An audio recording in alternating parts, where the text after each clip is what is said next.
everyone, welcome to Miles to Go Drug Prevention. You can pause this video at any point to view the pictures and read the words.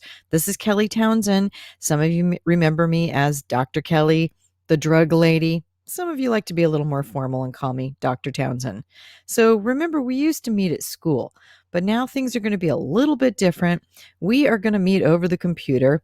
To me, you guys are going to look a lot like these boxes of kids, all formed into squares. And we're going to meet like this over Zoom as we keep moving forward with our drug ed program. It reminds me of an old TV show called The Brady Bunch. And in the beginning of each show, the whole family would be in the boxes looking at each other. So instead of me coming to your school, what's going to end up happening now is I am going to work from home. This is my office. It looks a little clean for me, so I'm going to add a few elements to it that looks a little more like me. TV, drinks, clutter, cats, food, more cats. That would be me. So this looks a lot more like me now. Let's do a quick review about what we did last year in 5th grade. Remember, we played the map game, Myths Around the World. It was the history of drugs played geographically. Last year, we talked about 3 drugs, tobacco, cocaine, and caffeine. When we talked about tobacco, we played that game with the cards, the history of tobacco, where they had those ridiculous pieces of history. I brought some pictures for you this year. The green leaf on the upper corner is the tobacco growing in the field. Below is the tobacco drying, and then over on the right-hand side, the dark brown, that's the actual dried tobacco that goes into the tobacco cigarette. We also talked about cocaine. You'll see in the upper left-hand corner, that's what the coca leaf looked like. In the upper right-hand corner, that's the white processed powder that people started sniffing up their noses, which caused so much damage. In that lower right-hand corner, you can see the human body and all the different parts of the body that cocaine will destroy. We also talked about caffeine. Caffeine is a legal stimulant. We talked about all the different products, coffee, tea, chocolate, sodas, and energy drinks, which I did not like. If you remember, we talked about how coffee was safe for adults because their bodies were fully developed. Tea was pretty low in caffeine, and there were some real positives with tea, especially green tea. Also, dark chocolate had some wonderful properties for the brain. Remember, you can pause this video at any point if you want to stay and look at a slide a little bit longer. Last year, we also had a volunteer from your class be our body model. At the end of our class in 6th grade, we are going to be playing the body challenge. So I thought we better review. I've got 2 body models here today. One is Brad on the left, Ethan is on the right. Last year, we talked about the liver. All drugs must go through the liver, and the liver doesn't fully develop until about your late teens, early adulthood. We also talked about the brain, the central nervous system, your brain and your spinal cord. It doesn't fully develop till you're in your mid-20s.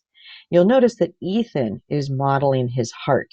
If a drug affects the brain, it affects the heart. So if a stimulant is speeding up the action of the brain, it's speeding up the action of the heart. Also, Ethan has what I call the respiratory diamond. That's your nose, your mouth, your lungs. Everything that you inhale goes through that respiratory diamond. Let's also do a quick review of some of the vocabulary we learned last year. Last year, we had some key concepts that I want to remind you about. The word clean and sober. A person who is no longer using drugs or alcohol is clean and sober. Usually we refer to that as clean from drugs, sober from alcohol. We also talked about an alcoholic, a person who suffers from alcoholism. We also talked about rehab. Rehab is a place that people go to for help, usually a hospital or a facility. It's a real place. This year, as 6th graders, we're going to move forward. Remember, last year we only covered 3 drugs. This year, we're going to cover all the rest as we move forward together in the game. For this year's game, you received a score sheet from your teacher, probably from your email. I need you guys to each print out your score sheet and have a pencil with an eraser. I'd prefer you don't use a pen. Also, write your name up in the upper left-hand corner. You don't have a team number yet, so don't write anything there. When we work together, the first section we're going to work with is the classifications challenge. Every single drug is categorized by how it interacts in the human brain. You'll notice that we have quite a few sections. Our first category will be the stimulants category. Stimulants will speed up the action of the human brain. The three stimulants we've talked about so far are tobacco, cocaine, and caffeine. They're all three stimulants. So if Ethan, our body model, if his brain is sped up, then Ethan's heart is also going to be sped up because the two work together. So let's start filling out that score sheet together. You should have your name on it. And in the classifications challenge, under CNS stimulants, which stands for central nervous system stimulants, speeds up the action of the brain, you're going to add tobacco, caffeine, and cocaine into that category. And here's what your sheet should look like. Okay, everybody, you are all caught up. We've done a review from last year. We are ready to start the 6th grade program. Your teacher will contact you to tell you when we're going to meet. I need all of you to have all of your tools prepared and a good working space, and we'll work together on Zoom.